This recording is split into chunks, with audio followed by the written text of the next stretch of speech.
Hello বন্ধুরা, তো আবারও চলে এসেছি তোমাদের সাথে আবারও একটা নতুন রেসিপি শেয়ার করব বলে। তো এই গাছটার নাম তোমরা যদি কেউ জেনে থাকো অবশ্যই কমেন্টস করো। তো আমি তো জানি এটা কচু গাছ।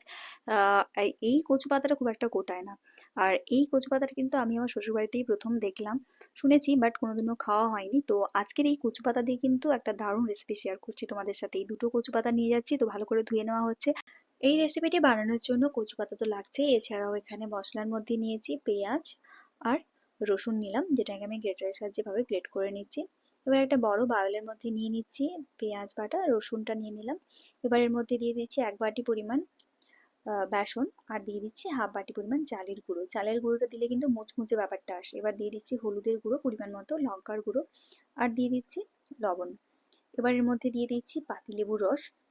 আর সমস্তটা দেওয়ার পর কিন্তু শুকনো হাতে কিন্তু এটা মেখে নিচ্ছি প্রথমে শুকনো উপকরণগুলোকে, তারপর অল্প অল্প করে জল দিয়ে কিন্তু এটাকে মেখে নিতে হবে। খুব বেশি পাতলাও করব না, বেগুনি টেগুনি ভাজার মতো অতটাও পাতলা হবে না, খুব বেশি মোটাও হবে না। এবার এখানে কচু পাতাগুলোকে কিন্তু কেটে নিচ্ছি, আর বিটগুলোকেও বাদ দিয়ে দিচ্ছি।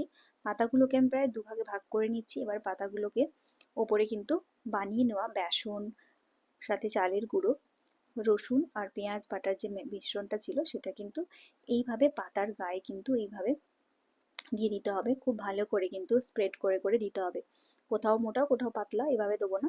খুব ভালো করে দিয়ে এইভাবে কিন্তু একটার ওপর একটা কচু পাতা দিয়ে এভাবে কিন্তু ফোল্ড করে নিচ্ছি।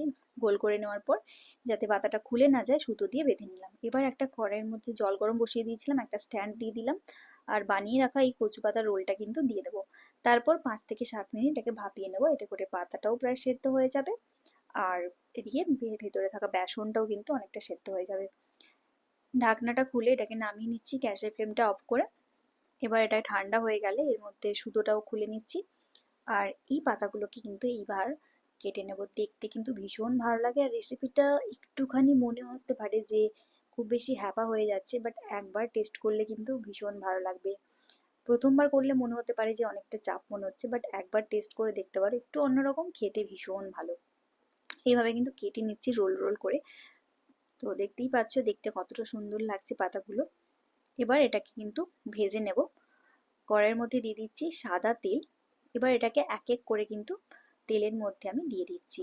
তোমরা চাইলে কিন্তু এইভাবে পাতাটাকে ভাপিয়েও ফ্রিজের মধ্যে রেখে দিতে পারো। জাস্ট রান্নার আগে কিন্তু এইভাবে ছোট ছোট করে কেটে তারপর এটাকে কিন্তু ভেজে নিতে পারো, সেক্ষেত্রেও হতে পারে। এছাড়াও কিন্তু তোমরা চাইলে এইভাবে কিন্তু কেটেও ফ্রিজের মধ্যে রাখতে পারো। জাস্ট রান্নার আগে হালকা করে একটা বেসনের ব্যাটার বানিয়ে তাতে ডিপ করে তেলে ভেজে নিতে পারো, সেক্ষেত্রে কিন্তু ঝামেলাটা অনেকটা কম হতে পারে। তেলের মধ্যে এইভাবে কিন্তু উল্টে পাল্টে সময় দিয়ে দিয়ে কিন্তু লাল করে ভেজে নিতে হবে। খেতে কিন্তু ভীষণ মুচমুচে হয়, আর দেখতেও ভীষণ অ্যাট্রাকটিভ হয়েছে। দেখতেই পাচ্ছ কালারটা কতটা সুন্দর এসছে। এক এক করে কিন্তু এগুলো ভাজা হয়ে গেছে, এগুলো তুলে নিচ্ছি। বাকিগুলো কিন্তু সেম ভাবে কিন্তু এইভাবে তেলের মধ্যে দিয়ে ভেজে নিতে হবে। গরম ভাতের সাথে কিংবা এমনি ভাজা কিন্তু খেতে এটা ভীষণ ভালো লাগে। কতটা মুচমুচে হয়েছে, ক্রিস্পি হয়েছে তোমরা আওয়াজটা শুনে বুঝতেই পারছো।